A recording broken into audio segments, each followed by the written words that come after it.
Hey, welcome back. I'm Ibnul J. Farabi, and this is The Great Conversation. So, I was walking through Central Park the other day, near the North End, and I stopped in front of this incredible structure, Belvedere Castle. It's this miniature stone castle, all turrets and towers, perched on a rock overlooking the Turtle Pond. And standing there, with the Manhattan skyline in the distance, it hit me.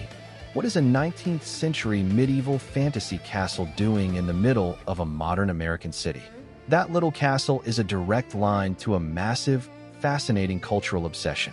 Today, we're diving into episode 30, the Gothic Revival, why the Victorians were obsessed with the medieval. To understand this, we have to step back into the early 18th century. The dominant architectural and intellectual style was classicism. Think clean lines, symmetry, columns, and pediments. It was all about order, reason, and the ideals of ancient Greece and Rome. Gothic was actually a term of contempt.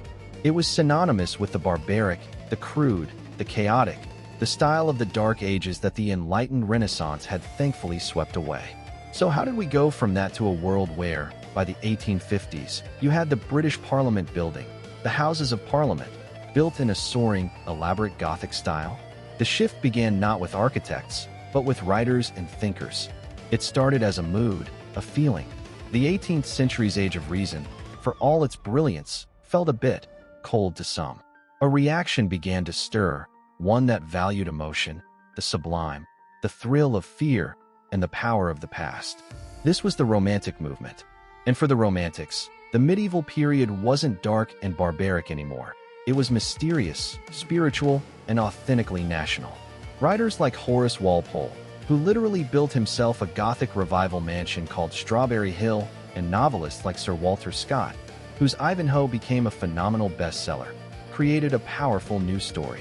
They painted the Middle Ages as a time of chivalric honor, deep faith, and organic community, a stark contrast to the gritty, smog-choked, industrializing world of the Victorian era. And that's the first key. The Gothic revival was, in many ways, a form of escapism. The Victorians were living through perhaps the most disorienting period in human history. They were the first generation to experience industrialization's full force. The migration to cities, the relentless noise of machinery, the profound social upheaval. The medieval past, as they imagined it, represented stability. It represented a time when society had a clear order, when craftsmanship was valued over mass production, and when faith provided a coherent worldview.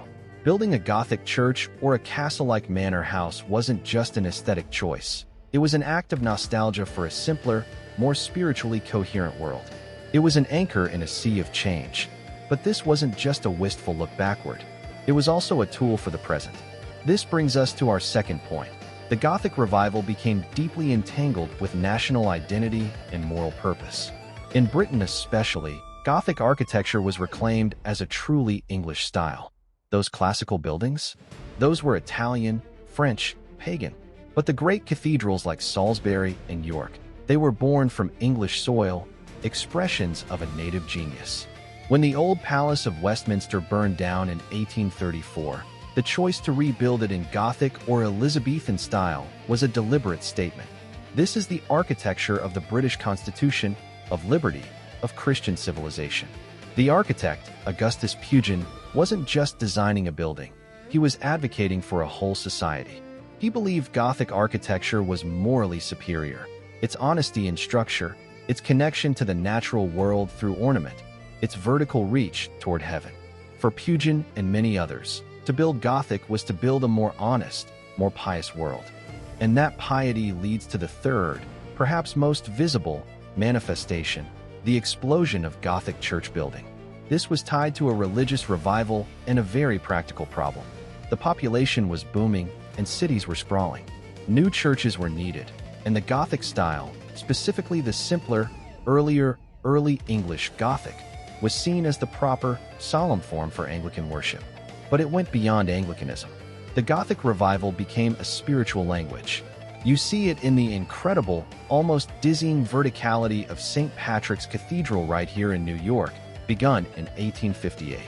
That reach for the heavens was a direct counter to the materialistic, earthbound concerns of the industrial age.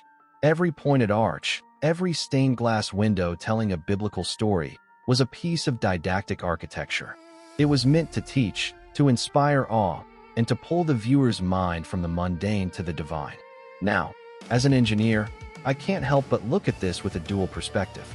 On one hand, the revival was a rejection of the industrial ethos I work within every day. But on the other, its success was utterly dependent on industrial age innovation.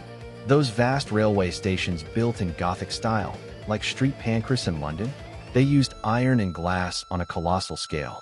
The precision-cut stone, the mass-produced decorative elements, they were all products of the very industrialization the style seemed to critique. There's a profound irony there. The Victorians used the most modern tools to build their fantasy of the pre-modern. They were nostalgic, but they weren't Luddites. They wanted the feeling of the medieval with the comforts and capabilities of the modern. And isn't that a very human impulse? We see it today in our love for vintage aesthetics paired with smart technology. So what are we left with? The Gothic revival wasn't a coherent, monolithic movement. It was a complex cultural symptom. It was a romance, a protest, a moral crusade, and a nationalistic project, all wrapped up in pointed arches and gargoyles. It gave the Victorians a way to process their astonishing, terrifying present by reimagining their past. They created a Middle Ages that perhaps never truly existed, but one they desperately needed. That little castle in Central Park, Belvedere, built in 1869, is a perfect, playful footnote to all of this. It's a Victorian folly in the heart of a city that was itself a symbol of the modern future. It contains no knights, no feudal lords. It was built as a whimsical lookout point, and today, it houses a weather station. I love that. A faux medieval castle, in a park designed as a natural escape from the city grid, now serving the cause of empirical, modern science. In that one small building, you have the entire tension and poetry of the Gothic revival, the deep human longing for a storybook past, forever bumping up against the relentless, practical, forward march of time. Thanks for joining me for this exploration. I'm Ibnul J. Farabi, and this has been The Great Conversation, a production of Light Knot Studios. If you enjoyed this journey into the Victorian imagination, please do share the episode with a friend who loves history, architecture, or a good story. It truly helps the show grow. You can find more of our work and transcripts for every episode at our home online, https://www.lightknotstudios.com. Until next time, keep listening and keep wondering.